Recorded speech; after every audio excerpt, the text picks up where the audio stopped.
Copa আমেরিকায় গত জুলাই টানা দ্বিতীয় শিরোপা জিতে আন্তর্জাতিক ফুটবলকে বিদায় বলে দিয়েছেন আনহেল ডি মারিয়া। তবে আর্জেন্টাইন ফুটবলে ডি মারিয়ার প্রভাব শীঘ্রই বোধহয় শেষ হওয়ার নয়। সম্প্রতি ডি মারিয়াকে নিয়ে নির্মিত প্রামাণ্যচিত্র ব্রেক দ্য ওয়াল যেন তেমন ইঙ্গিত দিচ্ছে। কিন্তু কি এই ব্রেক দ্য ওয়াল এবং কিভাবে ভক্তদের মাঝে আবারও ফিরে আসলেন আর্জেন্টাইন কিংবদন্তি ফুটবলার ডি মারিয়া? আর্জেন্টাইন শহর রোজারিও থেকে উঠে আসা ডি মারিয়ার জীবন উত্থান পতনে ভরপুর। শৈশব থেকেই নানা চড়াই উতরাই পেরোতে হয়েছে তাকে।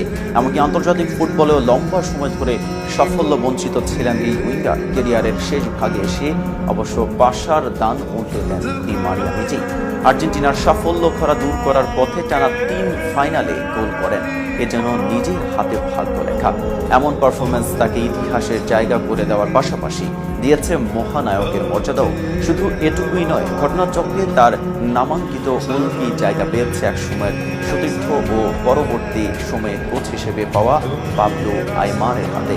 কিভাবে ডি মারিয়ার নাম উল্কি আকারে আইমারের বাহুতে জায়গা করে নিয়েছে, ব্রেক দ্য ওয়ালে সেই গল্পই শুনিয়েছেন আর্জেন্টিনা জাতীয় দলের এই সহকারী কোচ। মূল ঘটনায় যাওয়ার আগে আইমার তুলে ধরেন ডি মারিয়ার সঙ্গে তার সম্পর্কের বৃত্তান্ত।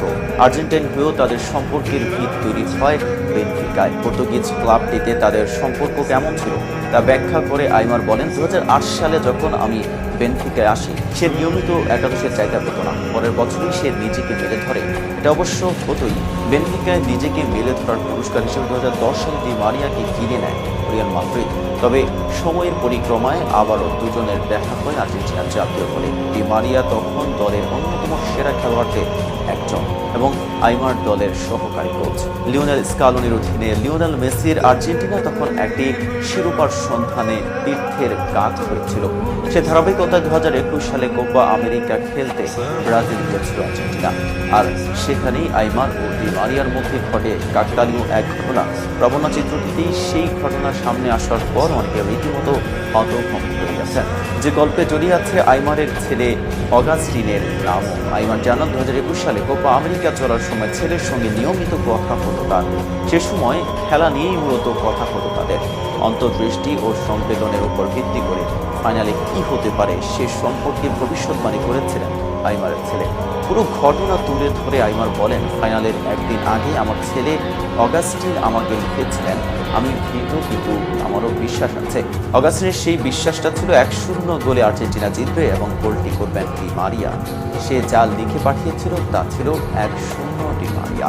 ছেলের ভবিষ্যৎবাণী পরিপ্রেক্ষিতে আইমারও পাল্টা একটি প্রতিশ্রুতি দেন, যদি ছেলের কথা মতো ডি মারিয়ার গোলে আর্জেন্টিনা জেতে তবে তিনিও তার শরীরে সেই 1-0 ডি মারিয়া লিখে বন্দী করাবেন। ফাইনালে অগাস্টিনের সেই ভবিষ্যৎবাণী হুবহু এগিয়েছিল এবং 22 মিনিটে করা ডি মারিয়ার একমাত্র গোলই 28 বছরের শিরোপা ধরা উঠিয়েছিল আর্জেন্টিনাকে। ছেলে অগাস্টিনের এই ভবিষ্যৎবাণী মিলে যাওয়ার পরে কথা রেখেছিলেন আইমারও। 1-0 ডি মারিয়া লিখে ট্যাটু করান হাতে।